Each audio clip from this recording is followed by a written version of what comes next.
Hello guys, আশা করি তোমরা সকলে খুব খুব খুব ভালো আছো। আর আমিও ভীষণ ভালো আছি। আর ঘুম থেকে উঠে খুব সকালবেলা ফ্রেশ হয়ে স্নান টান করে আমাদের বাড়ি চলে গেছি। আর দেখো, এখানে এসে কিন্তু মা কালীর পুজো হবে বলে, এটা কিন্তু ফেব্রুয়ারির 9 তারিখে অমাবস্যা ছিল। তো মাঘ মাসে প্রতি বছর অমাবস্যায় আমাদের এই মা প্রতিষ্ঠা করা, তো প্রতি বছর পুজো করা হয়। আর আমরা কিন্তু দেখো এখানে মানে আগের দিন 8 তারিখে ভালো করে মাকে স্নান করিয়ে নিচ্ছি। দুধ, মধু, অগুরু, তারপরে গঙ্গা জল, আরও অনেক কিছু দেওয়া ছিল জলের মধ্যে। তো যাই হোক, এখানে কিন্তু একটু ভালোভাবে মাকে স্নান করিয়ে দিচ্ছি। আর স্নান করানোর আগে মাকে নতুন শাড়ি পরিয়ে দিয়েছিলাম। আর এখানে কিন্তু আমি আর বুলটি ভালোভাবে মাকে স্নানটা করিয়ে ফেলছি। আর একবার নতুন গামছা দিয়ে মাকে মুছিয়েও দেবো। আজকেই নতুন শাড়ি, গয়না সব কিছু মাকে পরানো হবে, যেহেতু আগের দিন। আর আমাদের কিন্তু মন্দিরে যে প্রতি বছর রং করা হয় বলে মাকে বের করে এনে একটা রুমে রাখা হয়। তারপরে আমরা আগের দিন রাত্রেবেলা মাকে পুরো রেডি করে তা মন্দিরে মাকে তুলে দিয়ে আসি, মানে রেখে দিয়ে আসি। তারপরে এখানে কিন্তু প্রতি বছরই লোক আসে শাড়ি গয়না পরাতে। এবছর বুলটি বলেছে আমি নিজেই মাকে শাড়ি পরাবো, তো তাই জন্য ও পরাচ্ছে। আর এখানে আমি ওর হেল্প করছি। আর মাকে নতুন করে আবার রং করা হয়। তো যেই দাদাটা আমাদের মানে শাড়ি পরান, রং করে, ওই দাদাটাও ছিল। ওই দাদাটাও আমাদের একটু হেল্প করে দিয়েছিল, কিন্তু শাড়িটা আমরা নিজেরাই পরিয়েছিলাম। আর গয়নাটা কিন্তু দাদাটা পরিয়ে দিয়েছিল। তো এখানে আমি একটু বুলটির হাতে হাতে হেল্প করছি। আর দেখো, এখানে ব্রাহ্মণও এসে গেছে। দেখো, সামনেই মায়ের ঘর আছে, সেটাকে মা মানে পুজো করছে। প্রতিদিন এই ব্রাহ্মণ এসেই আমাদের মাকে পুজো দেয়।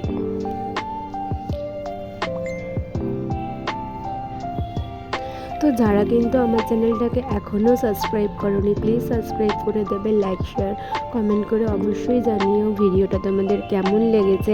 আর প্রথম পার্টে আমরা কি করেছি, তো সেটা আমি তোমাদের সঙ্গে শেয়ার করছি। আর পরের পার্টে তোমাদের সঙ্গে শেয়ার করব যে পুজোর দিন আমি কি করেছি।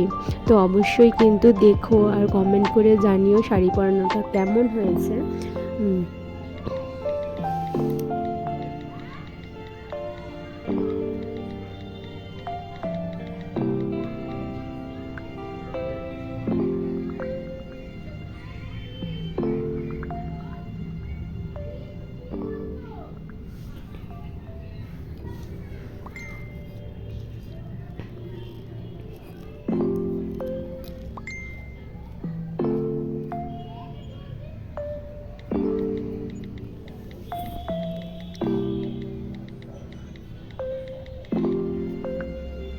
তারপর কিন্তু দেখো, এখানে কিন্তু কুচিটা রেডি হয়ে গেছে পুরো ভালোভাবে।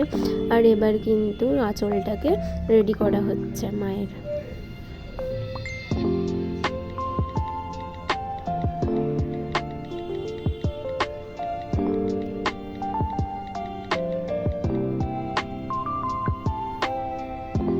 তারপরে কিন্তু যে দাদাটা রং করেছিল, বললাম যে প্রতি বছর শাড়ি পরায়, তো ওই দাদাটা একটুখানি শাড়িটাকে ঠিক করে দিল। তারপরে কিন্তু দাদাটা গয়না পরানো শুরু করে দিয়েছে। আর এখানে বুলটি বসে বসে হাতে হাতে ওনার হেল্প করে দিচ্ছে।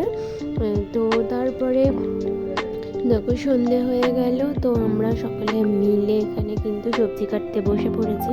কারণ হচ্ছে আমরা আগের দিন সবজিটা কেটে রাখি, যেন সকাল সকাল যেন খুব তাড়াতাড়ি যেন রান্নাটা করা যায়। তাই জন্য আমরা আগের দিনই সবজিগুলো কেটে রাখি।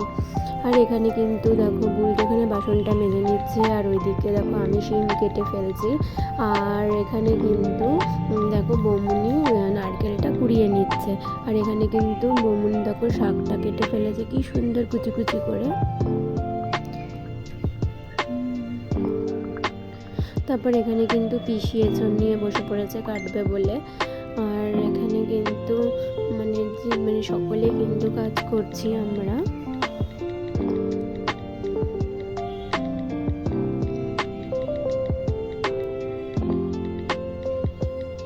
এখানে শিম ভাজা হবে বলে আমি শিমগুলো কাটছি। আর ওখানে কিন্তু বৌমনি নারকেল কোড়াচ্ছে, কারণ নাড়ু হবে বলে।